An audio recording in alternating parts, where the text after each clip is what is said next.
Muchísimas gracias, José Antonio, por esta ponencia que yo creo que ahonda en cierto pesimismo de la inteligencia que debe ser combatido con el optimismo de la voluntad y que explica también aquella máxima atribuida a Leonid Brezhnev que decía que los historiadores son muy peligrosos, por eso hay que controlarlos, ¿no? En fin, voy a dar la palabra ya al panel que tenemos hoy aquí, por el mismo orden de intervención de esta mañana, para que hagan un uso de la palabra inicial que consideren oportuno, antes de pasar luego ya la palabra a los asistentes. Teresa, si te parece bien, puedes decir lo que quieras, porque sobre este tema cabe de todo. Cabe todo. Sí, muchas gracias y enhorabuena por la magnífica introducción que nos ha situado prácticamente en el disparadero. A mí lo que me ha sugerido esa intervención, que además me ha gustado mucho la representación a través del arte, esto es magnífico porque también el arte expresa las creencias o las vivencias de cada época y eso nos ayuda también a entender muchas cosas. A mí esto me ha recordado que el año pasado, cuando celebramos los 60 años de la creación de las comunidades europeas y estuvimos con Eugenio en Roma, el lema de todos los debates que hubo en aquellos momentos, ya sea los debates entre los políticos, los debates académicos o con la sociedad civil, tenían el siguiente lema: no al nacionalismo, no al populismo, no a los dos grandes demonios que durante buena parte del siglo XX habían conducido a los peores escenarios a la población de Europa. Toda esta época de entreguerras que has evocado estaban, digamos, presente ese gran debate, digamos, con una importancia de los nacionalismos expansivos y al mismo tiempo también utilizando las técnicas del populismo para la captación de adeptos. Claro, esto está reviviendo. Esto está reviviendo hoy en día, nacionalismo y populismo. A veces puede ser en el sentido de los estados nacionales. Pensemos en Orbán, por ejemplo, en Hungría, pensemos lo que está pasando en Polonia, en donde las fuerzas más nacionalistas pues, llevan un antieuropeísmo importante. También un nacionalismo disgregador, lo tenemos presente.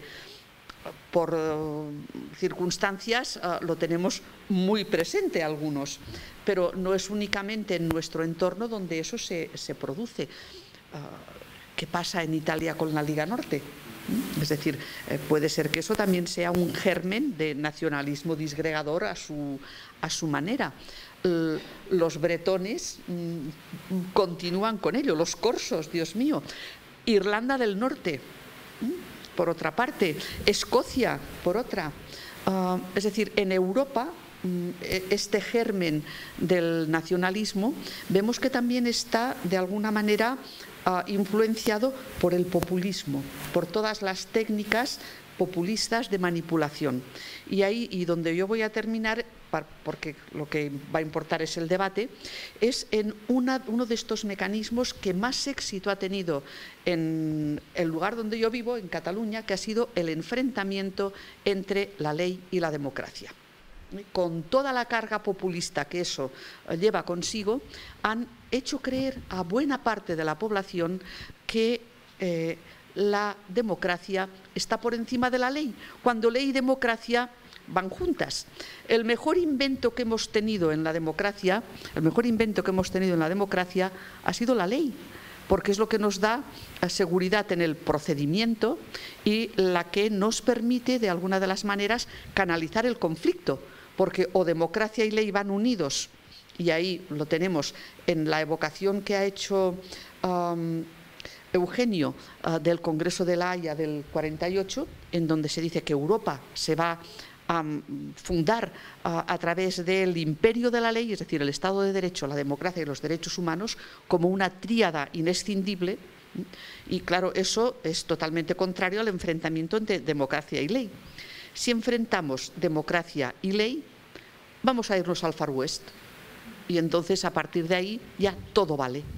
Claro, esto realmente es un problema que ya se ha vivido en muchas otras sociedades y que desgraciadamente tiene también sus adeptos en nuestras sociedades actuales. Muchísimas gracias, Teresa. Le paso la palabra a Eugenio. Pues la tarde está espléndida y, tal, y aquí también, en lugar de la siesta, esta tertulia. Y yo agradezco a los dos, al profesor Moradiellos y a José Antonio Rubio, sus magníficas introducciones y dan pie a muchos comentarios. Yo he elegido 4 para no... el primero, que tiene toda la razón, que uno de los elementos, digamos, del relato, de la narrativa, de la justificación del proyecto de la Europa unida es que estamos ante un futuro en el que, si no es así, nos conduce a la irrelevancia, y no solo a la irrelevancia, a la marginación y al sometimiento a algo de lo que vamos a ser menos dueños si estamos unidos y podemos ejercer. Y unidos, bueno, 500 millones o... todavía vamos a poder contar algo en este futuro. Por lo tanto, si los padres fundadores originaron su relato de la necesidad para evitar una guerra interna europea, ahora también tenemos esta justificación. Segundo, vamos a ver, por lo que ha dicho también José Antonio Rubio, quiero decir, a mí se me figura que la pretensión que algunos podrían desear de lo que dijo Kissinger, si tengo que llamar y coger el teléfono en Europa no encuentro un teléfono, que eso puede parecer deseable. Bueno, yo creo que no tenemos por qué tener la pretensión de una Europa unida con un único teléfono. Y recordando lo que yo he evocado del Congreso de La Haya, uno de los que estuvieron en el Congreso de La Haya, uno de los grandes intelectuales de la posguerra europea, Denis de Rougemont, que era un gran federalista, ella defendía el concepto federal del poder, que es una distribución del poder, que es el que nadie tenga un poder único, diciendo, porque, con una frase que a mí me hace gracia, dice, porque los federalistas tenemos que amar la complejidad. Amamos la complejidad, no la simplificación. Bueno, pues nosotros tenemos que estar en la complejidad y, por lo tanto, esta Europa, bueno, la pretensión de decir un poder único que esté, pues quizá tenemos que buscar otras fórmulas que son posibles para mantener esta Europa. La tercera también me ha sido, vamos, me parece que ha dado en el clavo José Antonio Rubio en estas resistencias, estas nuevas resistencias nacionalistas frente a Europa y que dice, no tienen por qué ser motivadas de una especie de radicalidad, en fin, antidemocrática, antiautoritaria, tal. No, por lo menos tenemos que hacer una reflexión antes de condenar del todo a esos que llamamos ahora iliberales y tal, sino hacer... Y mi reflexión, que no sé si es atinada, pero en todo caso, es que tenemos que afrontar la realidad. A uno nos puede parecer una desgracia o no, que en Occidente se está librando una batalla cultural de fondo, antropológica, que está tanto en Estados Unidos se está librando con claridad. Hay un libro que surgió hace unos años, se llama Occidente contra Occidente, y hay una batalla de fondo en torno a la concepción del hombre, en torno a la concepción de la mujer, en torno a la concepción de la vida, en torno a la concepción de las instituciones básicas de la sociedad, y esa batalla se está librando en las universidades, y en Europa también. Y hay una sensación que yo, en lo que en donde me muevo, en las corrientes en que me muevo, digo que es falsa, pero que está ahí, de que la Europa oficial, la Europa de Bruselas, se ha decantado por una determinada corriente dominante en Europa en estos temas y que para no caer, porque se considera un mal, lo que se refiere a la concepción de la vida, de la familia, de la muerte, son cuestiones básicas, nos tenemos que defender frente a Bruselas. Bueno, yo creo que esa es una falsa dicotomía, pero que está ahí, y si hablas con un polaco, incluso con un húngaro o lo que sea, te plantean ese tema. Y cuarto y último, vamos a ver, cuando la Revolución Francesa y aparecen los derechos de los ciudadanos y la Declaración de Derechos de los Ciudadanos, la crítica más, por una parte inteligente, más poderosa intelectualmente, fue la de un reaccionario como de Maistre, que es el que dice la famosa: no conozco a los ciudadanos, solo conozco franceses, ingleses, alemanes y persas, si uno ha leído a Montesquieu. Bueno, entonces la realidad nacional forma parte de la historia de Europa y es muy fuerte, y tenemos que tenerla en cuenta. Y por lo tanto, pero al mismo tiempo, no es posible resolver el tema europeo si no hay una conciencia europea. Yo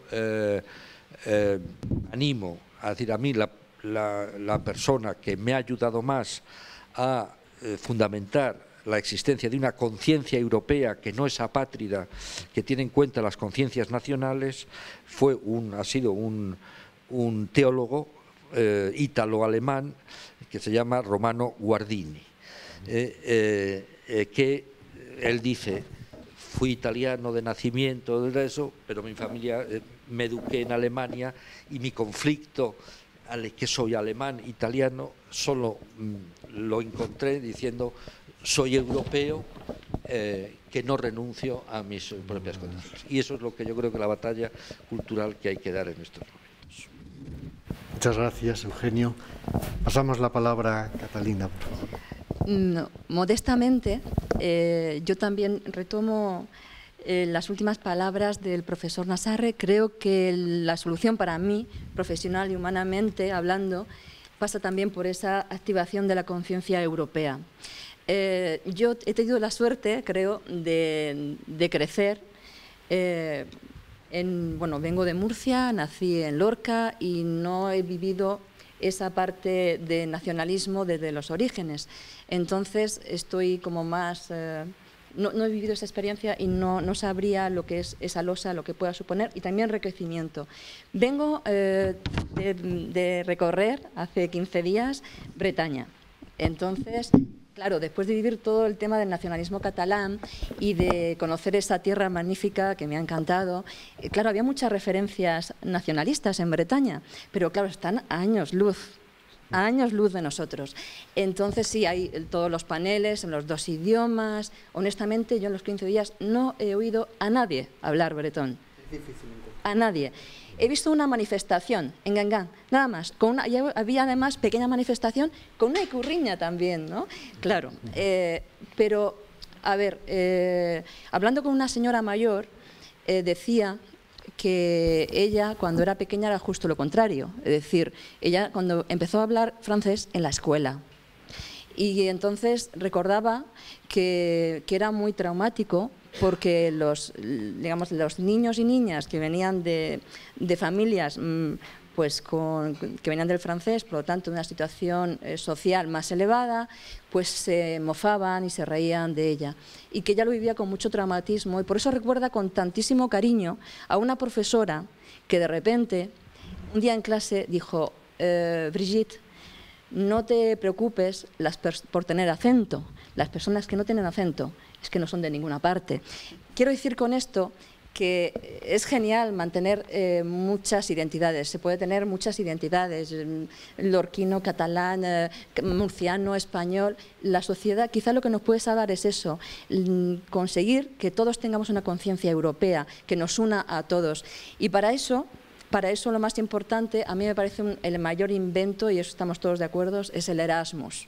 El Erasmus, porque viajar por Europa está bien, te abre la mente, pero realmente lo que te cambia es vivir en otro país, en otra cultura, en otra lengua, porque también te resetea a nivel mental y te da otra perspectiva de ver la vida. Creo que el futuro de Europa, aprovecharlo, yo no pude aprovecharlo porque, bueno, pues eran otros tiempos, acabo de cumplir 50, entonces el Erasmus estaba en otras dimensiones, pero si tenéis oportunidad de coger un Erasmus, a por todas, porque la forma de acercarnos es a través humano, es decir, los idiomas, es decir, los amigos, los novios, lo que sea, los matrimonios mixtos, el poder hablar con esta señora en su lengua y que te pueda transmitir sus experiencias, su vida, cómo lo vivió ella. Y ahora mismo, por ejemplo, sí que están introduciendo el bretón en las escuelas. Y yo me decía, además lo comentaba con mi marido, no saben lo que hacen. Quiero decir que está muy bien, no saben lo que hacen, porque claro, es la educación donde se cambia todo. Entonces, dentro de 30 años... a ver qué pasa, cómo está Bretaña. Es verdad que Francia no es España y Francia ha sabido, quiero decir, para evitar el nacionalismo, las cosas lo ha hecho perfectamente. Bretaña histórica es una cosa y la Bretaña administrativa es otra, porque ya me dirás que estén antes fuera de Bretaña, administrativamente ya lo dice todo. Y bueno, es simplemente desde el punto de vista de pequeñas anécdotas, porque yo normalmente estoy acostumbrada a estar allí y no aquí. Le paso la palabra. Muchas gracias, sí, paso la palabra. Y bueno, solamente un par de apuntes.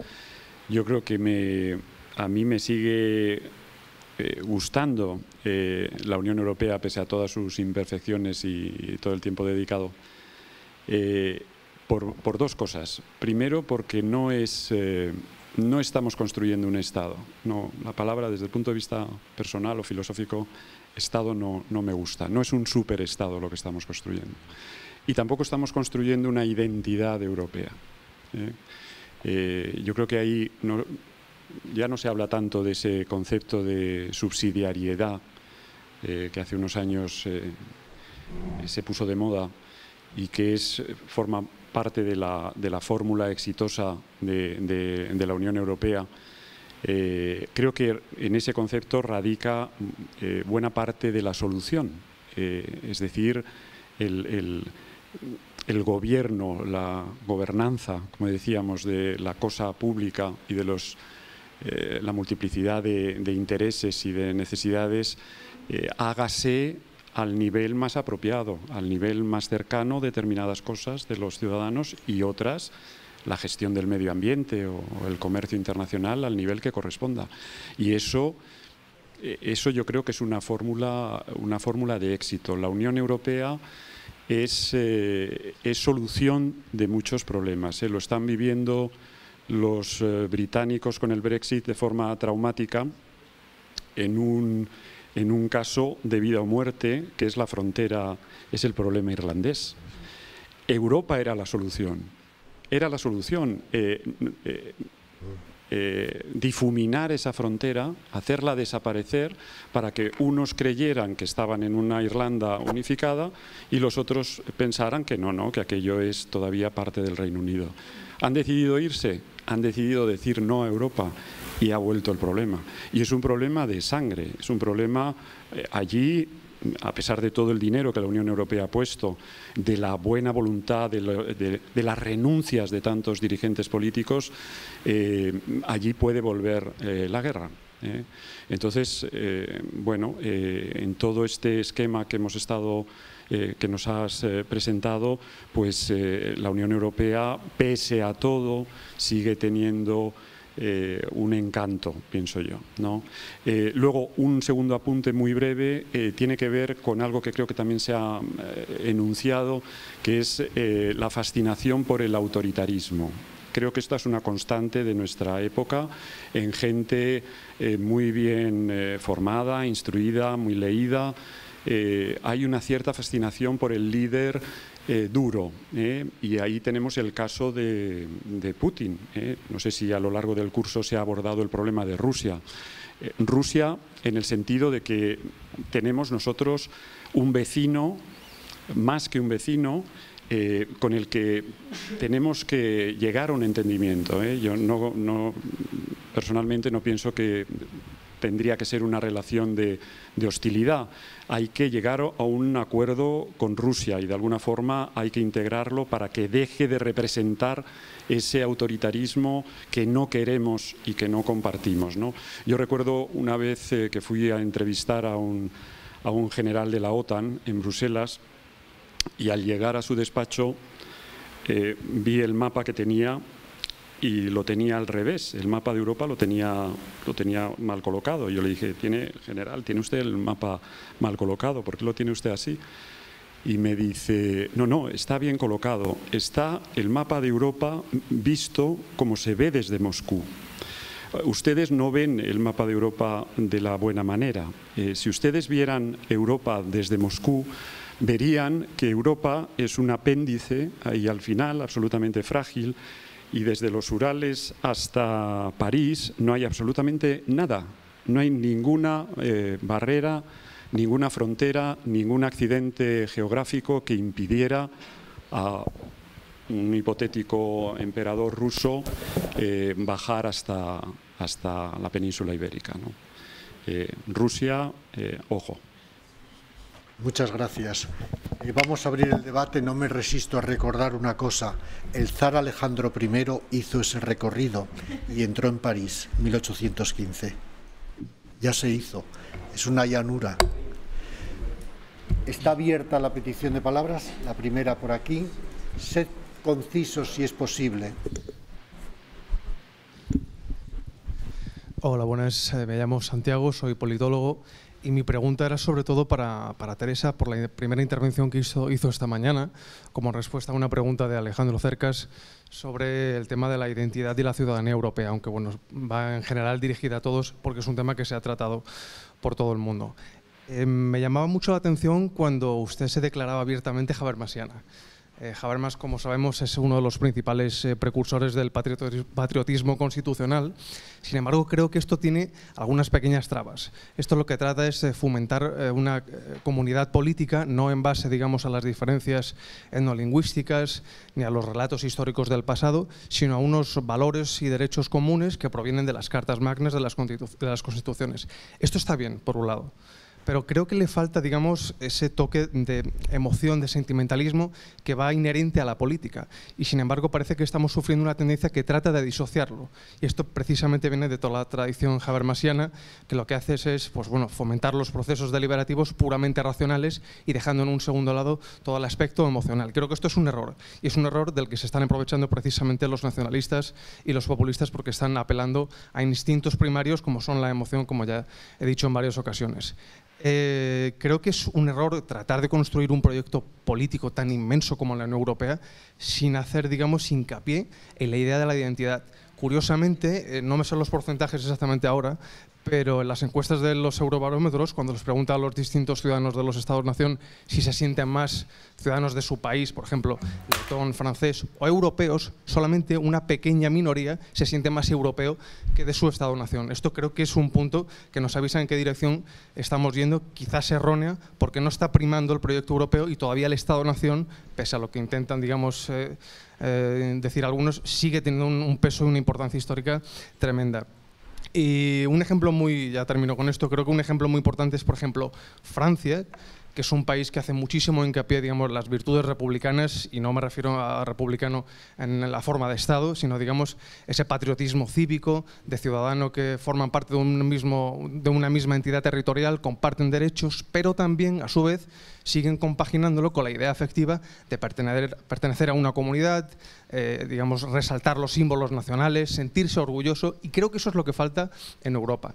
Al fin y al cabo, todos, o al menos una inmensa mayoría, sentimos afecto y un arraigo por nuestra tierra porque tenemos cosas que compartimos. No solamente creo que tenemos que basarnos, digamos, en los derechos que tenemos en común todos nosotros, sino también volver a disputarles, digamos, esa hegemonía cultural que tienen los partidos de extrema derecha, que son los únicos que están haciendo estas apelaciones nacionales. Y es muy curioso que cuando los ciudadanos perciben que la Unión Europea tiene un funcionamiento, digamos, defectuoso, empiezan a comprar de manera sistemática e incluso a aceptar y dar por válidas posiciones euroescépticas. ¿Y a dónde se retrotraen? A los Estados-nación. Incluso a pesar de que los funcionamientos de los Estados-nación sean más defectuosos, más injustos y más insolidarios que la Unión Europea, siguen, digamos, primándolo todavía por encima de la Unión Europea. ¿Y esto por qué es así? Porque no se sienten identificados, digamos, desde un punto de vista nacional con la Unión Europea. Estamos construyendo un proyecto que es, digamos, apátrida. Somos europeos, pero simplemente desde un punto de vista legislativo. Nos beneficiamos de toda la legislación de Bruselas, pero nada más. Después parece que no tenemos casi vínculos afectivos con los demás. Y creo que es ahí donde debemos plantar batalla, y por eso me gustaría un poco que usted, Teresa, pues ahondase más en esta cuestión. Gracias. Muchas gracias. Yo os cedo la palabra. La cuestión esta tiene mucho que ver con el debate entre el patos y el logos. ¿Cabe una construcción de la polis en Aristóteles que sea de patos? No, es solo logos. El patos son linajes. El demos no puede ser el etnos. Y sin embargo hay esas tendencias. ¿Cómo conciliar eso? Es leer a Kant y contraponerlo con Maquiavelo. Estamos en ello desde hace siglos, ¿eh? Complicado. Bueno, yo es que me resisto a las emociones. No sé por qué, pero me resisto a las emociones. Aunque puedo ser muy emotiva en un momento determinado, pero cuando llego a la convicción de que tengo que serlo, no simplemente porque haya algo que esencialmente me motive. Quizás es un poco la vivencia personal, es decir, yo por sangre soy catalana desde el siglo XVII por parte de padre y de madre, pero después resulta que me he criado en una familia mixta, que he trabajado en 4 continentes y en más de 20 países y por lo tanto no tengo yo una emoción al respecto. Además encima soy jurista, cosa que digamos puede ser jurista, puede ser un inconveniente, porque el derecho se fundamenta en la razón y por lo tanto, digamos, tiene unas bases de aquello acierto-error, premisa-consecuencia, que cuando llevas décadas y décadas utilizando esta herramienta de pensamiento, pues claro, llega un punto en que te es difícil hacer una reflexión que no tenga en cuenta toda esta serie de cuestiones lógicas que no son simplemente la lógica abstracta, puede venir de lógicas concretas. Claro, desde ese punto de vista, por ejemplo, tengo un colega en mi universidad que es neurobiólogo, que dice que lo que les ha pasado a estas teorías emotivas en torno al nacionalismo catalán es muy similar en el funcionamiento neuronal a lo que sucede cuando uno se enamora. Parece ser que las neuronas funcionan de una manera determinada, pero que cuando nos enamoramos, pues no razonamos. Y entonces el objeto de nuestro amor es tan precioso y tan perfecto que no le vemos ningún problema. Afortunadamente, los enamoramientos, la vida los va situando en su sitio, porque si no, sería horrible vivir toda la vida con esa pasión y ese enamoramiento, ¿no? Pero dice, pero en el caso del nacionalismo se han activado las neuronas de una manera muy similar y todavía no se han producido aquellos fenómenos que resituarían esa emoción dándole un punto de racionalidad. Claro, ¿cómo combatir esa emoción? Yo desde luego pienso que con otra emoción es imposible, porque del choque de las emociones veríamos lo que obtendríamos. Si yo me dejara llevar por emociones, ¿no?, podría ser terrible, es decir, se me hubiera acabado la presencia pública porque me hubiera podido enzarzar con cualquiera en cualquier momento para hablar de cualquier tema. Es decir, yo sí que creo que en el discurso político hace falta rebajar el tono de la emoción y darle un poco más de racionalidad. Ahora, la racionalidad tiene que venir a través del conocimiento, porque no va a haber racionalidad sin un fondo de conocimiento, y eso es lo que encuentro a faltar, y de ahí mis críticas en muchos casos concretos de decir, bueno, ¿qué estamos haciendo con la educación, por ejemplo? ¿Cómo estamos educando a nuestros hijos, a nuestros nietos, para que puedan pues, ser ciudadanos sin todo ese conflicto en el futuro, ¿no? Yo no sé si eso lograremos revertirlo o si con todo lo que arrastra este mundo globalizado y con todo lo que arrastran determinadas formas de ejercer la comunicación, podremos hacer que la educación pueda proporcionar esos elementos de racionalidad que son necesarios, aún partiendo del hecho de que yo entiendo que haya personas que tengan sentimientos identitarios. Pero, ojo, ahí vuelvo a lo que he dicho antes. Eso tiene que venir en un pozo de conocimiento, porque a través de ese sentimiento podemos llegar a decir que solo aplicaremos las leyes que nos gusten. ¿Por qué? Pues porque lo otro no nos gusta y por lo tanto estamos convencidos de que eso otro no. Y si estamos convencidos y emocionadísimos con que vamos a tener que votar la autodeterminación, aunque no tengamos un marco legal en donde lo podamos ejercer, ¿qué hacemos entonces? ¿Dar rienda suelta al sentimiento? Yo me resisto a darle rienda suelta al sentimiento, porque, digamos, creo que puede ser muy peligroso. Después de haber pasado según qué experiencias en la antigua Yugoslavia, no quisiera ver lo mismo en mi propio país. Había pedido la palabra. Hemos elevando, sin perjuicio del problema, esta de la dicotomía logos, patos, sentimiento, emoción y racionalidad, sí que nos topamos con el problema de la identidad europea. Porque, es decir, si un grupo, los colectivos, llamémoslo naciones, dice queremos tener un destino común, hombre, ¿en qué nos basamos? ¿En una mera elemento pragmático, es decir, entre todos? Y eso se lo plantearon los padres fundadores. Bueno, esta mañana ha sido la clave de mi intervención en el Congreso de La Haya, y en la Comisión Cultural, las resoluciones culturales sí se plantean y hablan de una conciencia europea y de una identidad europea que hay que redescubrir, y por eso vienen los proyectos, y Madariaga, que era el presidente de esa comisión, propone crear el instituto que se pone en Brujas, europeo, y la red de universidades europeas para fortalecer la conciencia de una identidad que está basada en una realidad histórica. Europa es un sujeto histórico desde Roma, y yo creo que cualquier historiador lo puede defender. En la Edad Media no se puede entender nada de lo que pasa en Francia, Aragón, eso porque eran parte de la cristiandad, y en la edad moderna y tal, eso todo es una relación europea de estados. Desde el punto de vista cultural lo mismo, el Renacimiento, el Barroco, son todos fenómenos europeos. Por lo tanto, tenemos identidad histórica. Y bueno, ya acabo con una... el movimiento europeo ha promovido desde hace unos meses, y nosotros nos hemos involucrado, el movimiento europeo de España, el crear una nueva ruta cultural que se va a llamar la Vía Carlomagno, aprovechando que el Consejo de Europa te da el marchamo de rutas, en fin, la más famosa y la más es el Camino de Santiago, pero hay ya muchas, hay más de 10 rutas europeas creadas, se montó. Y muy recientemente, hace un mes, el Consejo de Europa ya ha concedido este marchamo. Bueno, una vez conseguido, pues hay que montar la ruta, la Vía Carlomagno, que va a ser, bueno, entrecruzada con Aquisgrán como elemento central, etcétera. Pero hay que darle un cierto contenido, y en una reunión que yo estuve, el contenido cultural, es decir, ¿qué Carlomagno vendemos? ¿Qué logo ponemos? ¿El de la cruz?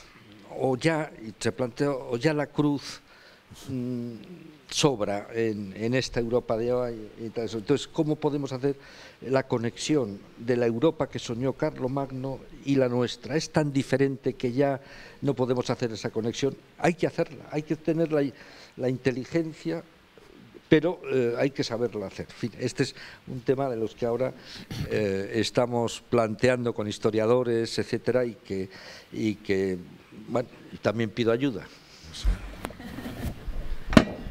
Yo solamente te recordaría que esto viene de los griegos y de la gran filosofía. Atenea conduce a los caballos. La razón tiene que dominar a los sentimientos. No quiere decir que los anule, pero la guía y el norte la da la razón. Ese es el gran descubrimiento de Occidente. Ese es el gran descubrimiento. Si prescindimos de ella, es la ley de la selva. ¿Una otra palabra? Había por allí. Aprovecho yo para mencionar al profesor Nassarre que nosotros en la Fundación gestionamos también la Ruta Europea de Carlos V. Esta es una de las rutas reconocidas por el Consejo de Europa también. Hace 3 semanas tuvimos aquí la Training Academy de Rutas Culturales Europeas en este mismo foro y que encantados de colaborar con la Ruta Carlomagno porque creo que tenemos muchas cosas en común. Perdona, te pregunto. ¿La de Carlos V está ya concedida? ¿Está concedida? Sí. Lo sabéis, hay Ruta Carlos V, 9 países carolinos. Bueno, muchísimas gracias por las ponencias, la verdad. Yo soy Julio Guinea, soy uno de los alumnos aquí del curso y también por el lado educativo profesor de la Universidad Rey Juan Carlos y de la Europea, de Derecho y de Historia de la Integración. La verdad es que este debate que han planteado, estas pequeñas exposiciones, vuelven otra vez, son circuncoloquios, ¿no? De que damos vueltas y damos vueltas sobre la esencia del proyecto europeo. Creo que detrás de Europa se expande lo que vienen siendo los espíritus, las identidades, los nacionalismos que a veces cortan las alas a un proyecto que tiene muchos siglos de historia. Estaba recordando una de las palabras que dijo el marqués de Tamarón cuando nos invitó a Paneuropa, Juventud, a una cena en Madrid. El presidente de Paneuropa me invitó y dijo que los Estados miembros que componen la Unión Europea son estados con mucha solera, con mucho orgullo, que han ido enseñando a sus nacionales cómo ser nacionales. En palabras de Álvarez Junco, han ido configurando la nacionalidad, de forma que han sentado una estructura de una manera casi tan perfecta, pero que no quiere decir que sea eterna. España hace 3000 años no existía y dentro de 3000 años no existirá, eso dijo Álvarez Junco. Y eso tendríamos que tener la perspectiva nosotros, para de tal forma confiar que en los retos que estamos viendo presentes en la Unión Europea, confiar en que sea la Unión Europea, no a través del intergubernamentalismo, sino a través de la supranacionalidad, con unos poderes centrales democráticos, los que dieran soluciones democráticas y legítimas a esos problemas. Y acordándome de un libro de Stefan Zweig, que seguro que muchos de ustedes han leído, Momentos estelares de la humanidad. ¿Cuál es el momento estelar para la formación de Europa? No hay que ir a cuando se cayó Bizancio, por la puerta de atrás, que decían que se quedó abierta, o cuando vio Núñez de Balboa al Pacífico. A lo mejor Messina ya nos queda demasiado lejos. A lo mejor el documento de Aviñón, la declaración de Aviñón de los 70 es lejana. Maastricht, en los 90, ese gran salto adelante. Necesitamos, un ponente lo proponía en uno de los desayunos, un Maastricht bis, un compás mayor para dar un salto grande, porque los retos nos atenazan y ya las identidades no nos sirven, nos destruyen, nos deconstruyen. Y ahí les planteo la pregunta, el Brexit. Es que esto es una organización internacional, es que esto está basado sobre unos tratados, es que está el artículo 49 del Tratado de la Unión, introducido en Lisboa, pensado en la Convención, Sir John Kerr diciendo, bueno, vamos a posibilitar que los estados tengan ese derecho no basándose en la Convención de Viena. Vamos a darles esa carta de naturaleza, pero estamos viendo que este proceso se puede destruir. Y lo que hemos construido hilvanando poco a poco, vosotros, porque nosotros somos recién llegados, estamos participando en un debate que generacionalmente nos viene heredado, pero o nos ponemos las pilas, de verdad nos comen. No sé, es lo que estamos viendo, porque cientos de muertes en el Mediterráneo, Irlanda llevando con su buque migrantes rescatados en el Mediterráneo, Italia diciendo que no. ¿Dónde está la solidaridad? ¿Dónde está el artículo 2 del Tratado de la Unión? ¿Dónde está una comisión maniatada por unos jefes de Estado y de Gobierno que es como un poder que no es capaz de decidir, de avanzar, de dar esos impulsos y orientaciones que la Unión necesita? Esos check and balances no funcionan. esta unión hace falta repensarla y dar un paso más allá de las identidades. Con lo cual, no sé, ¿qué dirán? Porque esto, yo también soy un poco pesimista como el catedrático. Yo veo que esto podemos realmente venirnos como un castillo de naipes. Es completamente frágil. 2016 va a quedar para la historia. Brexit es el paradigma de que la Unión no es eterna y podrá destruirse si los Estados no es servil a sus intereses. Gracias. ¿Y os parece, hacemos otro turno de intervenciones y luego respondéis como queráis? ¿O quieres responder ahora mismo? Espera, va a haber una respuesta. Solamente una cosita sobre el Brexit. Yo creo que el Brexit, bueno, primero que la historia del Brexit no ha acabado, visto lo visto las últimas semanas en el Reino Unido, vamos a ver cómo acaba, pero tiene el efecto positivo, de alguna manera, en que nos estamos dando cuenta de lo que hemos hecho juntos y hasta qué punto es difícil decir no a la Unión Europea. Los británicos creían que recuperaban la soberanía en un acto prácticamente automático y no están siendo capaces ni siquiera de abandonar el mercado único, ¿no? O la unión aduanera. Eso por su lado. Por nuestro lado, a lo largo de todo el proceso de negociación, que ya son unos cuantos meses y nos acercamos al final, los europeos hemos descubierto todo lo que se ha tejido juntos, hasta qué punto es íntima la relación. O sea que el Brexit sí es tremendo, es un tiro en el pie que se han dado los ingleses, de una forma, los británicos, de una forma demencial, ¿no? Pero yo creo que es un episodio que nos está ayudando, entre otras cosas, a fortalecer la unión entre el resto, los 27 que queremos seguir avanzando, ¿no? ¿Tienes la palabra? Vale. Buenas tardes, me llamo Andrés y el tema que yo quería plantear era sobre lo que era el estado de bienestar, sobre lo que se habló antes. La verdad que era mucho lo que tenía que decir y no sé cómo resumirlo, vamos a ver cómo lo sintetizo.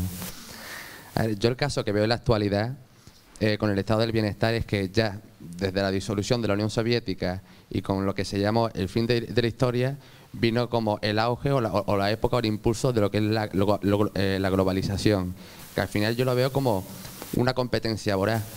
Y por ejemplo, la socialdemocracia yo creo que ha tenido una crisis porque modelos que eran planteables o que sí se podían adoptar en el siglo XX ya no se pueden. Por ejemplo, lo que es el keynesianismo, eso lo podía hacer Estados Unidos en el siglo XX cuando había 4 o 5 potencias industriales, cuando encima acaba de pasar una Primera Guerra Mundial Europa y tenías margen de maniobra. Hoy en día, donde con todas las potencias industriales que hay y la competencia tan voraz que hay, es que en el corto plazo cada euro que no destines a sectores estratégicos y destines a la distribución, en el corto plazo es una pérdida de competencia y es una lógica maquiavélica que al final lleva a la destrucción del sistema de bienestar. Por ejemplo, ahora no solo es competidor la Unión Europea con el resto de países, es que dentro de la Unión Europea somos competidores entre nosotros. Por ejemplo, Irlanda, que ha sido el primer país en salir de la crisis, que hizo disminuir el impuesto de sociedades, eso está bien, es lo lógico, lo más rentable económicamente, vale. Y si lo hace España y le baja el 15%. Ahora te viene Portugal y te lo baja el 10%. Ahora te viene Italia y te lo baja. Al final le vamos a ver quién le paga más para que traiga las empresas. Y con cómo se ha planteado la Unión Europea, que se ha quedado incompleta, han quedado varios desajustes. Porque hay 3 formas de competir ahora mismo, que es competencia monetaria, devaluando para exportar más barato, devaluando la mano de obra, o por desarrollo tecnológico. Tienes productos tecnológicos más desarrollados, que en ese sector hay más competencia. Hay más competencia y más países en lo que es la competencia por la venta de recursos naturales. Ahora mismo los países del sur de Europa se quedaron sin la competencia monetaria, pues solo pueden competir o devaluando la moneda o devaluando la mano de obra. Y la competencia fiscal, bueno, se ha hecho reducido, pero bueno, tiene Suiza, Holanda, países pequeños, y la devaluación laboral, eso hasta dónde llega. Sí. Muchas gracias. Si queréis decir algo, pues yo no me atrevo, puedo, a decir algo. en la perspectiva que estás hablando se ve que eres europeo, ni siquiera español, porque ser europeo es una manera de ser hombre. Pero hace 5 años tuvimos aquí a algunos compañeros del otro lado del Atlántico y recuerdo una cosa que dijo una economista brasileña, Miguel Ángel Estaba, cuando hablábamos de la enormidad de la crisis, qué horror. Y esta mujer decía, crisis será la vuestra, porque a nosotros nos va de miedo. Crisis será la vuestra, a nosotros nos va de miedo. Y luego un chino que pasó por aquí dice, eso es cosa de ricos. Eso es cosa de ricos. Fíjate lo que estás diciendo, la globalización es una amenaza para millones de personas, es algo de justicia redistributiva. No, porque hay más palabras. Es para dar un golpe, perdón. ¿Alguien más quería la palabra? Miguel. Buenas, me llamo Miguel, soy de la Universidad de Extremadura, estudio el grado de Historia. Me gustaría, respecto al tema de los nacionalismos, como ha empezado el profesor Rubio Caballero, históricamente aquí en España hemos tenido un nacionalismo muy fuerte, igual que por ejemplo en el caso de Irlanda, ¿no? Como puede ser a través de bandas terroristas. Yo he estado investigando en clase cómo ha sido el terrorismo de, por ejemplo, de ETA y el IRA y su nacionalismo, su ideología. Y se llega a unos orígenes de que el componente irracional, obviamente, pero sobre todo religioso, era muy importante. Por ejemplo, en Irlanda del Norte el conflicto era católicos contra protestantes. O en el País Vasco el protonacionalismo decía que ellos eran superiores al resto de los españoles en su condición de cristianos viejos. Y de hecho se han creado, por ejemplo, en Irlanda del Norte, mártires o semimártires, como fue el activista para uno o terrorista para otro, Bobby Sands. Es decir, esto tiene un cariz religioso. Ahora, con la pérdida de importancia de la religión, los nacionalismos podemos decir que han sustituido, y los populismos, esta religión por líderes carismáticos que se autovenden en países como Mesías y salvadores de la patria. Yo pienso que... ¿Respondéis o seguís cogiendo? Sí, muy...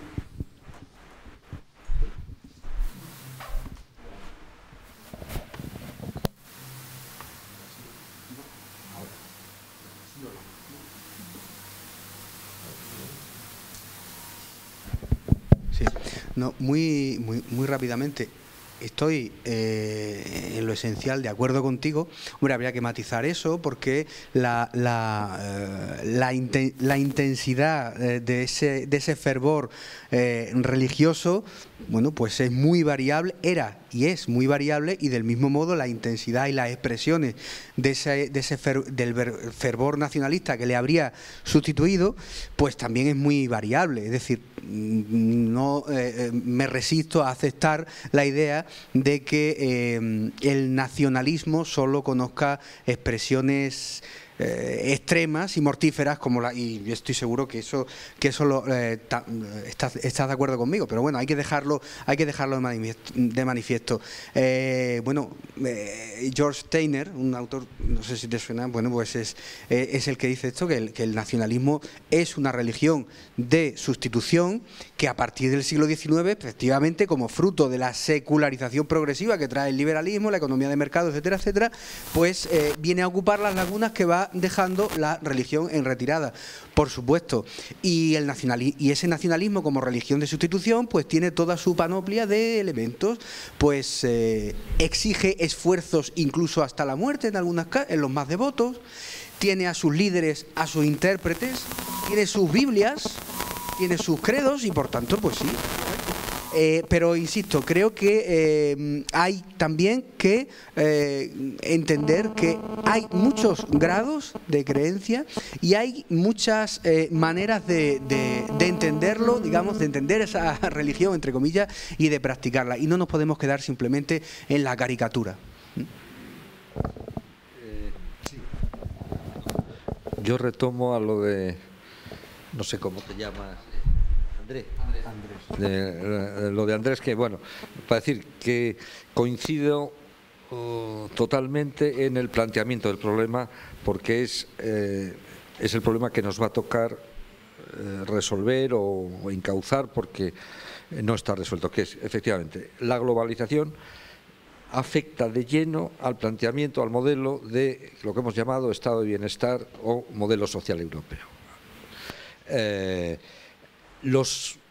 Eso sí que es verdad que lo dicen los neoliberales de verdad, no los de pacotilla. Dice, es incompatible, es mejor la globalización, porque la globalización tiene unos inmensos beneficios, libertad de comercio, en fin, un mundo que, que supera todas las barreras que nos hemos ido formando. Y como eso es incompatible con el modelo de Estado de Bienestar, a lo que hay que renunciar es al modelo de Estado de Bienestar. Más o menos sería reduciendo ese planteamiento. Entonces, oiga, y entonces la competencia mandará y tal. ¿Cuál es la respuesta, o en fin, o cómo orientaría una respuesta? Y los que vais a trabajar sobre eso, en fin, podéis, es lo mismo que ha pasado con esto que hemos visto también en la economía social de mercado. Hay que poner reglas. O sea, la globalización salvaje a lo Far West nos lleva a la guerra, nos lleva a una confrontación. Trump, yo creo que el papel positivo de Trump es que nos está avisando eso. Que decir, bueno, no, todos son mis enemigos, y entonces Matías dice, porque son mis competidores, es decir, el que compite y yo le tengo que ganar, porque al ser enemigo es que tenemos ahí una pugna y no es posible la colaboración, sino bueno, y esas reglas las tenemos que poner desde luego en el espacio que nosotros mismos, la Unión Europea, nos hemos dado como destino común, que es la Unión Europea. Y esas reglas son todavía deficientes, sabemos que son deficientes, que una cierta armonización fiscal es imprescindible, que todo eso es más fácil. Y después tenemos que poner reglas a las relaciones internacionales de carácter económico y comercial, porque si no, en fin, yo creo que estamos perdidos. Yo por ahí iría en la respuesta. Sí, retomando un poco la idea que se ha expresado aquí, o el dilema que se ha expresado aquí, si nos podemos cargar a Europa o no, a través de todo lo que está pasando. A ver, la historia de Europa no es una historia rectilínea, es una historia con altibajos, ¿no? Con etapas de éxito y con etapas muy problemáticas, con momentos en los que se ha ido avanzando en el proceso de integración y otros en los que el proceso de integración se ha frenado o incluso, en algunos aspectos, ha podido ir, digamos, hacia atrás. Pensemos en qué es lo que sucede cuando se produce la gran exaltación europeísta alrededor del primer proyecto de Constitución Europea, Altiero Spinelli y todo lo que eso significa, y que al final dices, caray, de ahí sale el Acta Única. Hombre, qué diferencia, ¿no?, entre el proyecto de Constitución Europea y el Acta Única. El Acta Única parece que sea aquello nada, un pequeñísimo apéndice. Pero bueno, el Acta Única sirve para poder construir a través de ella, y de ahí pasamos al Tratado de Maastricht, que es un salto hacia adelante importante y que, bueno, pues también esto va mucho en concordancia con los liderazgos europeos. Ha habido épocas en las cuales hemos tenido realmente líderes que no han sido populistas, sino que han sido muy realistas, pero que a través de ese, digamos, esa voluntad de construir Europa desde un punto de vista racional, no olvidemos que somos un buen producto de la Ilustración, los europeos. Es decir, tenemos ahí un fundamento filosófico de la racionalidad importante, ¿no?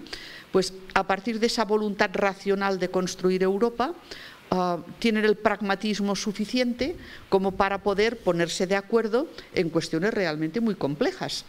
Yo la primera vez que entro a trabajar en cuestiones europeas es la época de Kohl, Mitterrand, Delors, y coincide aquí con Felipe González. Dices, bueno, aquí, guau, ¿no? Conjunción astral. Claro, conjunción astral. Desde entonces no se ha vuelto a repetir esa construcción, esa conjunción astral. ¿Quiere ello decir que, digamos, eso esté significando la destrucción de Europa?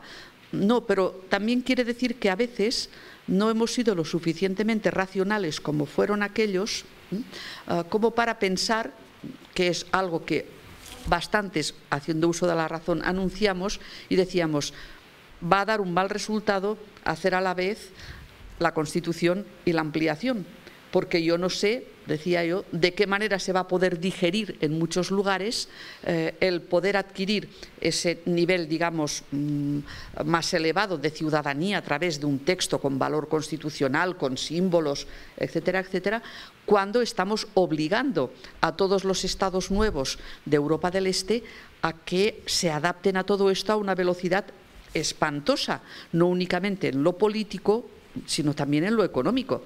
Es que ellos tuvieron que cambiarlo todo, el sistema político y el sistema económico. Y algunos lo advertimos, mucho cuidado que eso va a significar, va a poder producir problemas como los que vemos que se están produciendo. El tema del Brexit, tampoco hemos sido, bueno, hemos sido bastante realistas. Menos mal con todo esto que el Reino Unido no estaba en las cooperaciones reforzadas, en el euro y en Schengen, porque eso hubiera supuesto una problemática añadida muchísimo mayor, pero claro, eso también es ¿de qué es fruto el Brexit? Pues de un liderazgo malentendido. El señor Cameron, que se ilumina y dice, ahora voy a hacer un referéndum, porque claro, es muy democrático eso de votar el referéndum. Pues ahí tenemos el resultado, con una decisión poco madurada, poco estudiada, poco reflexionada, desató todas las emociones en el lugar y nos llevó a ese referéndum que tuvo esos resultados. Bueno, como decías anteriormente, veremos en qué queda, porque en el Reino Unido la soberanía es del Parlamento y bueno, va a depender de si el Parlamento racionaliza las cosas y las resitúa o si el Parlamento continúa pues también con la división entre euroescépticos y partidarios de la integración europea y no consigue racionalizar las cosas.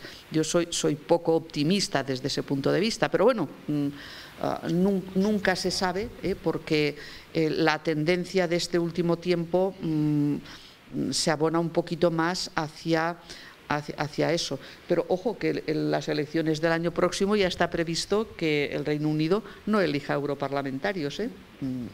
Entonces, en el momento en que un país deja de estar vinculado a la toma de decisión, ¿cómo se recupera después todo esto? José Manuel.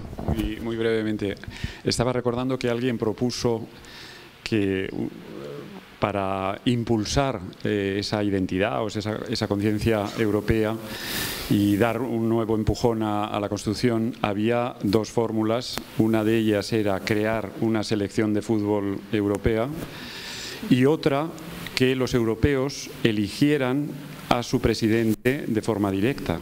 Esta es probablemente más difícil que la primera, entre otras cosas porque bueno, ya se ha planteado con el presidente de la Comisión, ¿no? ¿Qué gobierno, qué líder nacional va a aceptar sentarse a la mesa del Consejo Europeo con un presidente elegido por toda la ciudadanía, con la legitimidad que daría el voto de 300 millones o 200 millones de ciudadanos? ¿Qué gobierno nacional resistiría esa presión o esa situación? Si el Parlamento Europeo ha rechazado las listas transnacionales, no, decía que si el Parlamento Europeo ha rechazado que en las próximas elecciones del año 19 puedan darse las listas transnacionales, pues tendremos que seguir trabajando a ver si en las siguientes del 24 las conseguimos, ¿no? Pero es que llevamos ya tiempo alrededor de esa idea que podría reforzar también los lazos de ciudadanía. Sí, por supuesto. Un pequeño detalle también en referencia a las dificultades de la construcción de Europa desde el punto de vista sentimental o emocional, y a ese debate sobre si acabamos siendo más o menos habermasianos, que decía también el compañero politólogo de ahí. A mí se me ocurre, así a bote pronto también, que puede haber algunas vías intermedias. Personalmente tiendo a considerar que las vías estrictamente jurídicas y racionales se pueden llegar, y como de hecho yo creo que se están llegando, a quedar cortos. No todos los ciudadanos, evidentemente, pues han trabajado en varios continentes y ahí saben lenguas y derechos y todas estas cosas que sabemos algunos. Pero por otra parte es verdad que nos tenemos que resistir también a que nos vendan una idea de un nuevo Estado europeo, del mismo modo que, o imitando los métodos que se hicieron en el siglo XIX, donde hasta la República Francesa racionalista, que sacaba en procesión a la diosa Atenea, también acabó recurriendo al bautizo de Clovis, ¿no? Bueno, y podríamos buscar alguna vía intermedia. Se ha hablado aquí, por ejemplo, de cuestiones muy técnicas que a mí me sobrepasan, ¿no? De cómo articular, por ejemplo, partidos europeos. Es difícil, pero a lo mejor hay no soluciones, pero vías o caminos más modestos. Conocemos a Michael Billig, por ejemplo, que habla del nacionalismo banal. Y dice que una de las maneras de ir construyendo una comunidad política mínimamente sentimental es abrir el periódico todos los días en distintos lugares, personas que no se conocen, ni se conocerán, ni se cruzarán nunca, y que lean las mismas noticias. Y eso, ustedes son periodistas, yo creo que es un enorme déficit que se ve en la mayoría de los países europeos. Las televisiones públicas, por ejemplo, ya que sale esta cuestión, a mí me indigna, a diario casi sigo informaciones en 2 o 3 países, en el mío y en otro país, bueno, lo de lengua francesa, porque es lo que más controlo y más me interesa, o me siento vinculado emocionalmente.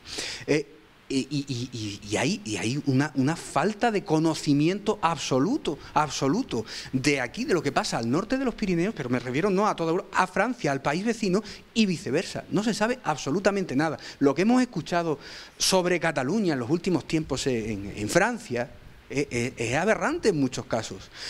Pero al revés, o sea, no se sabe nada. Han estado ardiendo coches y ha ardido de nuevo la banlieue en los últimos días, con razón del 14 de julio, de la Copa del Mundo, en la ciudad de Nantes por una serie de motivos de orden público también. Y aquí el ciudadano medio no sabe absolutamente nada. Entonces, ese encapsulamiento en que vivimos los Estados europeos, hombre, a lo mejor es complicado crear listas únicas del Partido Popular y el Partido Socialista o de Podemos o de lo que sea a nivel europeo, pero mínimamente lanzar ese mensaje implícito que lanza todo periódico todos los días de que a nosotros nos importa lo que le ha pasado a un señor que vivimos aquí en Cáceres, a un señor de Huesca, y eso mismo, si le ocurre a otro ciudadano de Milán o de Múnich, no nos interesa y no se nos dice nada. ¿Qué mensaje dice Billig, por ejemplo, con el nacionalismo banal que se nos está enviando? Que esa persona en cierto modo es de mi familia, y por eso ese accidente del señor de Huesca a mí me toca un poco. Bueno, pues podríamos expandir esa idea, al menos en los límites europeos. Y estoy ridiculizando un poco, caricaturizando un poco, pero esa línea que yo creo que esto se puede empezar a construir, no de una manera abrasiva, brutal e infantilizadora como se hizo en el siglo XIX, pero mínimamente informándonos y sabiendo qué pasa un poquito más allá de la aduana, nada más.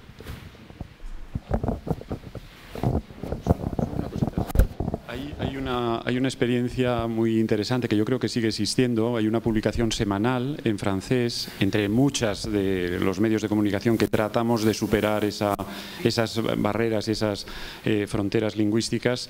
Le Courrier International, lo conocéis, ¿no? A mí me parece admirable, y admirable que siga sobreviviendo.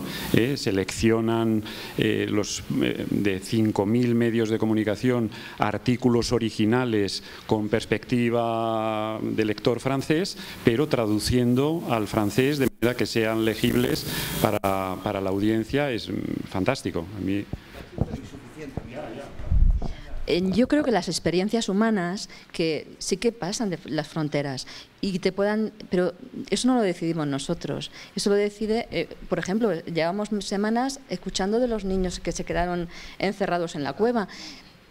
Por ejemplo, quiero decir que tampoco Es normal que las cosas que están más cercanas a nosotros nos toquen más. Es normal, no tenemos que imponerlas. Yo creo que nos estamos... A ver, no es necesario, en mi punto de vista, no es necesario tanto, porque las emociones no se dominan, no las puedes dominar, no las puedes manejar.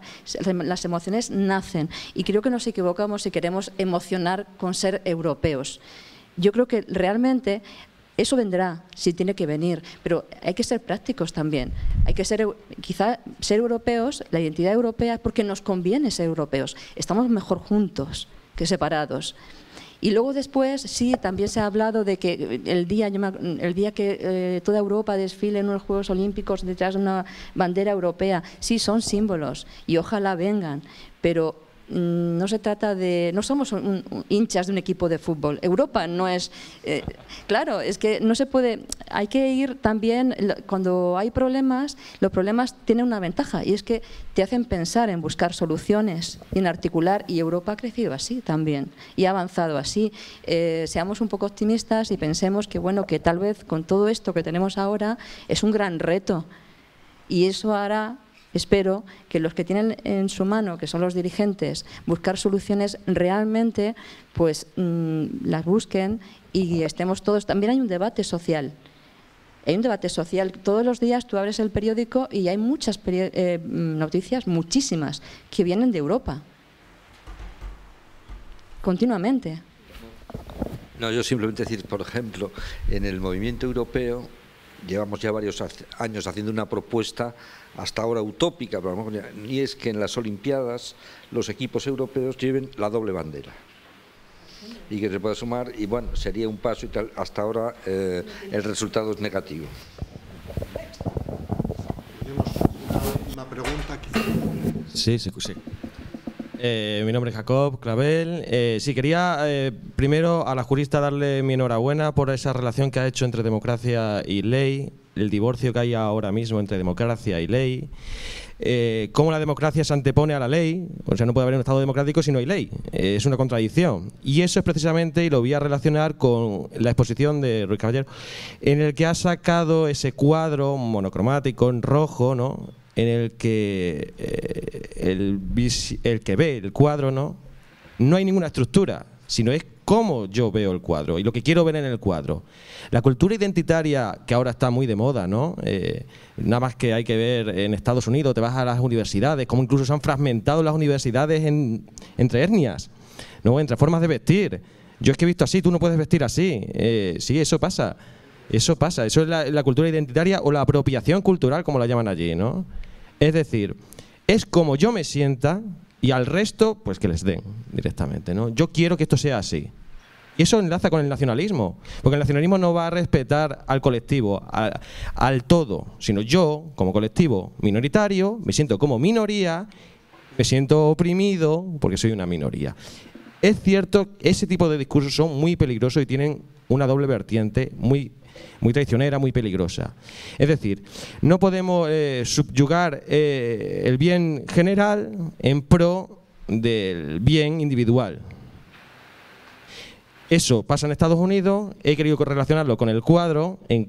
Yo veo esto y a mí no me tienes que decir cómo, y eso es muy contemporáneo, eso es muy posmoderno y tiene que ver mucho además con la posverdad.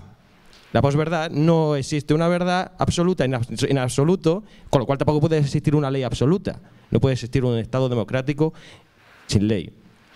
Y, en fin, me gustaría simplemente, que creo que ya queda poco tiempo, que se ahondase un poquito más en ese aspecto, porque de verdad creo que se ha dado en la clave con ese divorcio entre democracia y Estado judicial. Me gustaría simplemente que se ahondase un poquito más en ese aspecto, ¿vale? Gracias. Gracias. Vale, a ver, yo a mis estudiantes siempre les digo que solo con la ley no solucionaremos las cosas, pero que sin la ley, desde luego, en absoluto. Es decir, que el Estado democrático ha surgido de una legalidad.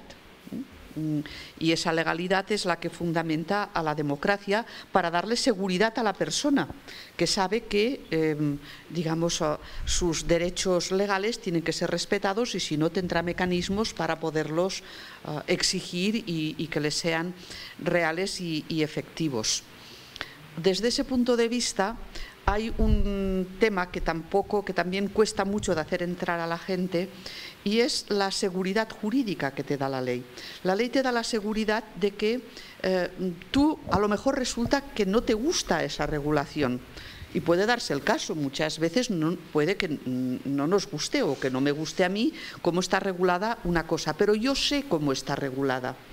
Y por lo tanto, sé que mientras esté eso en vigor es a lo que me voy a tener que atener. Pero al mismo tiempo, esa democracia me permite tener unas normas que me permiten cambiar la norma. Y que por lo tanto me han enseñado a ver cómo las puedo utilizar para cambiar esa regulación que no me gusta. Y eso me da seguridad y me da estabilidad. Porque, claro, también podemos cambiar la norma a través de una revolución, eso es evidente.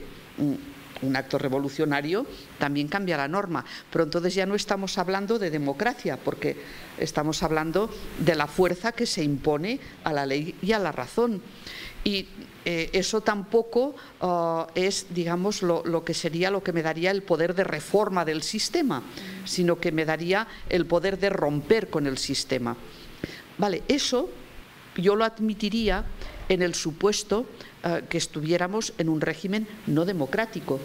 Es decir, la rebelión contra el tirano, ¿desde cuándo la podemos justificar? Desde toda la historia de la humanidad.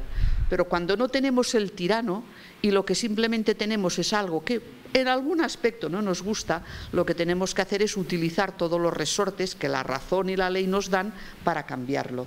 Y de ahí el valor que tiene la ley en nuestros sistemas democráticos, que nos permite estar seguros de que los cambios que necesitemos los podremos producir sin hacernos demasiado daño entre nosotros. Una cosita. Sí, un apunte simplemente. Suscribo lo que comentas. Para todos los compañeros, hay un estudio muy bueno, muy sesudo, profundo, bastante duro de leer, pero interesante, de estos libros que no hay que leer, sino que trabajar. De Manuel Arias Maldonado, un profesor de la Universidad de Málaga, que tiene un título ya de por sí muy sugerente, ¿no?, que es La democracia sentimental, y que es un análisis de este momento democrático dominado por estos conceptos de posverdad y de casi tiranía de las emociones, y analiza muy bien precisamente todo este conjunto de fenómenos, y que no son ajenos también a la crisis de las instituciones salidas de las democracias representativas, dentro de las que está también, por supuesto, la propia Unión Europea, que se ha intentado construir de manera racional, habermasiana, cartesiana, etcétera, y como eso está fracasando, porque pasa a importar más cómo yo me siento que lo que soy objetiva y racionalmente. Igualmente, pues este fenómeno también de la colonización o el dominio de las agendas políticas, en muchos casos, de los temas no sociales, ojo, sino societales. Pensemos en ese asunto también, ¿no? Como palabras como la igualdad, incluso la libertad, han pasado a remitirse a asuntos identitarios, emocionales, mientras que cuestiones básicas, materiales, pues están siendo totalmente postergadas como si ya se hubieran resuelto, y creo que no. Es evidente, es racional, es lógico ver lo que no están resueltas, pero digamos que se han colocado debajo de un puente, y por encima de ese puente están empezando a pasar muchos de los movimientos políticos y de los representantes institucionales, y están atendiendo más a estas cuestiones que se relacionan con esa guerra cultural de la que muy bien ha hablado el profesor Nasarre, ¿no? Bien. Otra cuestión. Una última palabra, si se me permite, que hay aquí. ¿Puedo? No me riñas luego, ¿eh? Bueno. Sí, intento ser rápido. Yo quería enlazar lo que decían José Antonio y Eugenio con el tema del nacionalismo, que la quiero enlazar también con el tema de la competencia en el sistema actual, y también con el tema de la incomprensión. Yo lo que veo muchas veces en plan es como se echan cosas caras cosas en cara, y yo, por ejemplo, relaciono tanto el movimiento nacionalista de Cataluña con el Brexit. Para mí es que son prácticamente lo mismo, y es el desconocimiento de unas regiones respecto a otras. Es como, por ejemplo, cuando Cataluña echa en cara de que esto, la Andalucía subvencionada, que no rinde, que no es democrática, monárquica, que vota corrupto, sin comprender la idiosincrasia del sur de España, igual que el sur de España no entiende la idiosincrasia de Cataluña. Y lo mismo con el Brexit, en plan de que no entiende la historia y el recorrido que llevan los países del sur, y sientan que como que el sur de Europa es un saco sin fondo, que se invierte dinero que no rentabiliza, no siguen la pauta, son países gamberros y que no terminan de salir del hoyo. Igual que los países del sur piensan que los países del norte han construido una Unión Europea a su medida que al sur les perjudica. Y es que es a todos los niveles. En Gran Bretaña, por ejemplo, no se entiende la siesta. Es que los españoles son muy vagos. Si es que ponte tú en Extremadura con 40 grados en verano a trabajar, recoger aceitunas a las 3 de la tarde. Aquí desde el sur tampoco entendemos el norte. Y es como eso, como que genera una desconfianza, pero que es producto de la ignorancia. Y eso es lo que genera tensiones y encima en un entorno de competitividad. Y bueno, es que yo creo que es eso, en plan de como que la solución al final es eso, es la mutua comprensión, el dejar de ver la paja en el ojo ajeno y no ver la viga en el propio, y un poquito más de interconexión. Gracias. Y la intercomprensión,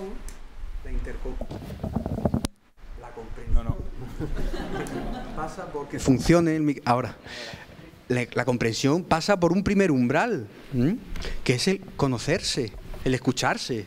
Y los medios de comunicación juegan un papel fundamental. Vuelvo al argumento anterior.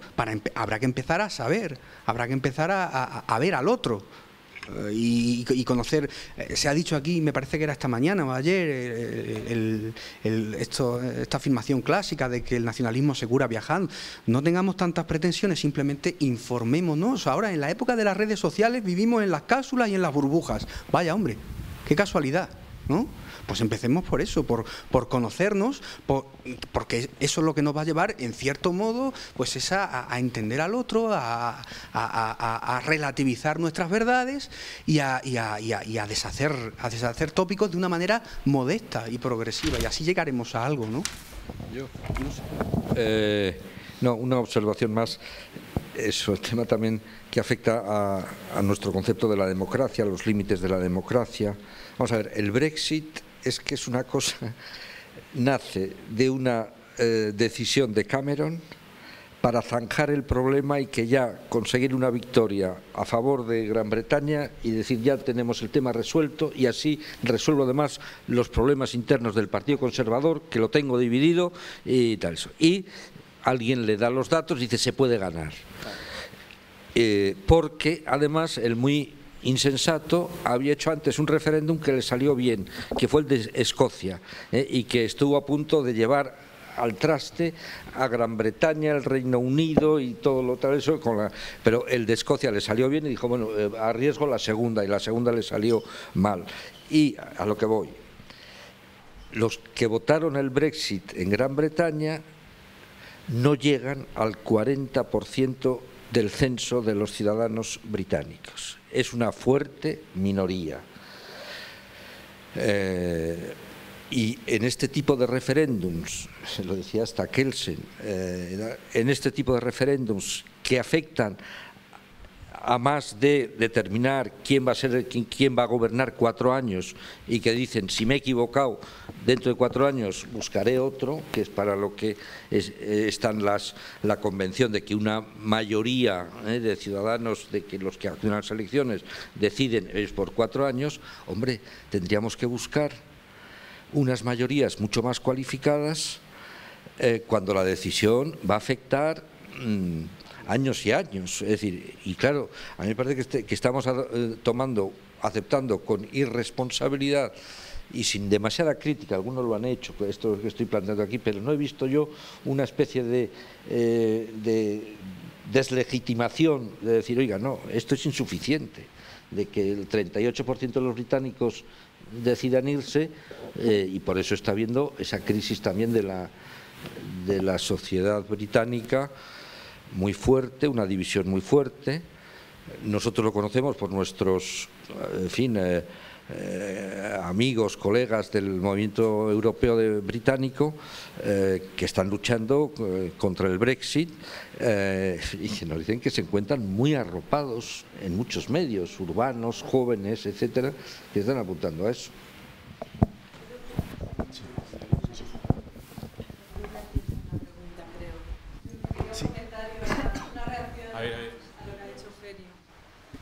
Eugenio, me parece muy peligroso esto que estás diciendo con el tema de los porcentajes de participación.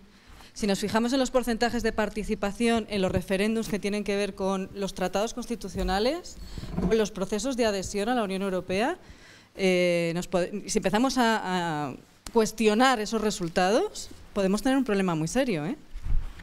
O sea, ¿cuánta gente votó en el tratado de adhesión de Croacia? En Croacia. ¿Cuánta gente en España, que tanto dijimos, no, el sí ha ganado el referéndum del Tratado Constitucional, cuánta gente participó en ese referéndum?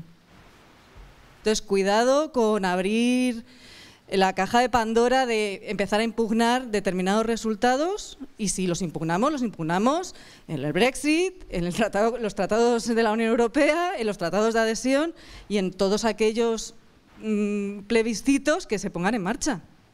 Yo creo que eso es muy peligroso. Si quieres, si vas a hablar. No, yo creo que sí que es bastante razonable lo que dice Ruth, pero yo creo que entonces hay que hacer una doble categoría. Pongamos más grave los que quieren romper, no los que quieren construir, ¿eh? Yo creo que es más fácil no sé, destruir que construir. Entonces habría que agravar los procesos que quieran destruir en un solo acto lo que a lo mejor se ha construido durante siglos, ¿no? En cambio, construir no tiene tanta gravedad como el destruir, creo yo, ¿eh? Pero es una modesta opinión, ¿eh? Bueno, a ver, sobre este tema... Un enorme poder de arbitraje, como veis, nadie me hace caso. Hay un documento que es el Código de Buenas Prácticas sobre los referéndums, elaborado por la Comisión de Venecia. Entonces, la categoría que utiliza para pedir las mayorías reforzadas es la trascendencia constitucional de lo que se tiene que decidir. Es decir, cuando lo que se tiene que decidir va a romper las constituciones de los estados, exige mayorías reforzadas. Cuando no las va a romper, entonces no las exige. Esta puede gustar o no, pero es la categoría que tiene acuñada la Comisión de Venecia. Pero yo lo que quería decir no era esto, sino otra cosa. Y es la introducción de algo que a veces no tenemos en cuenta, y es la complejidad de nuestras sociedades. Por ejemplo, cuando se dice Cataluña o los catalanes, ¿todos? ¿Unos cuantos? ¿Qué porcentaje? Cuando se intenta, de alguna manera, pues introducir algo que no tiene que ver con la realidad, que es mucho más compleja de lo que aparece en el debate público y político. Es mucho más complejo, incluso dentro de cuestiones que son un poco jocosas, lo comentábamos a la hora de la comida, como en Cataluña hay dos visiones completamente distintas sobre cuál tiene que ser el futuro de la gente que vive en el territorio en el marco español y europeo, pues nació jocosamente la idea de Tabarnia, que habrán oído. Tabarnia, Tractoria y en la parte norte Borbonia. Bien, vamos bien. Bueno, pues resulta que ha habido personas que se han llegado a creer que sería posible, utilizando mecanismos de ingeniería constitucional, llegar a constituir, si Cataluña se independizara de España, una parte de Cataluña que continuara dentro de España. Claro, bueno, esto primero que jurídicamente no es posible, pero después yo enseguida a mí se me vino a la cabeza lo que pasó con la partición de la India. ¿Por qué? Pues porque era una sociedad muy compleja, en donde en cada localidad vivían de un lado y vivían de otro lado. Entonces, si eso lo tuviéramos que llegar a construir, ¿qué tendríamos que hacer? Irnos los digamos, tabarneses en migración ¿hacia dónde? Los tabarneses que vivieran en Tractoria o los tractorianos que vivieran en Tabarnia. Vamos a ver, pongamos un poco de racionalidad a las cosas. y veamos desde qué indicadores o desde qué elementos podemos trabajar para profundizar en aquello que nos une y no en aquello que nos separa. Porque esto es un elemento también de racionalidad. El mundo no va, el mundo civilizado no va hacia las desuniones, todo lo contrario, lo que intenta, esa es la idea de Europa, aglutinar, porque la idea del anti-Brexit, ¿no? Juntos estamos mejor y juntos podemos hacer frente a los problemas de tipo económico, social, que podamos tener en nuestras sociedades. Entonces, esa idea la que tendremos que trabajar mucho, porque nuestras sociedades son muy complejas y de hecho son muy complejas. No es lo mismo en Cataluña vivir en una ciudad que vivir en el campo. En una ciudad no pasarán ustedes por el túnel del murciélago con ictericia, que le llamo yo, que son los lazos amarillos que nos cuelgan en los árboles en los pueblos. Como los árboles suelen hacer como una especie así de túnel y lo ves todo aquello con los lazos amarillos, yo le llamo el túnel del murciélago con ictericia, el que yo tengo que pasar cada día para irme a mi casa. Bueno, pues claro, esto cómo y de qué manera lo podemos solucionar, porque los unos van y lo cuelgan al murciélaguito allí, luego viene la brigada de la limpieza y lo quita, pero a las 48 horas los han vuelto a poner, pasan 48 horas más, lo han vuelto a quitar. Oiga, eso es muy complejo, Es decir, eso denota también poca racionalidad en la cosa, y no digamos el día en que aparecen a la misma hora los de la limpieza y los del CDR, porque allí se arma y se ha armado en algunos sitios. Pues vamos a ver de qué manera podemos poner en valor lo que nos une y no lo que nos separa. Muchas gracias. Yo sí, solo pedí la palabra para anotar al comentario del profesor Nassarre que la causa del Brexit obviamente fue el disparate de Cameron, pero también 40 años de noticias falsas. 40 años de tabloides británicos, entre ellos el que Boris Johnson escribía en los años 90 desde la sala de prensa de la Comisión Europea, historias alucinantes que entonces, como las instituciones europeas eran lentas para replicar pues él conseguía colocar y publicar en los medios británicos todo tipo de falsedades sobre lo que la Comunidad Europea y la Unión Europea se proponía hacer, estaba haciendo. Son 40 años de fake news que tienen como consecuencia lo que ha pasado. Muchas gracias. Bien, pues. Esa es una tesis, doctor, que hay que hacer. Esa es una tesis que hay que hacer, porque además contaminó mucho al resto de la prensa europea. Porque decía, esto no es falso, dice, lo ha dicho la prensa británica, que tenía un plus de prestigio, de objetividad. Hemos llegado al final de la tarde, imagino que todo el mundo estará algo cansado, pero también espero que sea algo más sabio de lo que era al empezar esta sesión. Quiero que se unan a mí un aplauso a los ponentes por habernos dedicado tiempo y esfuerzo.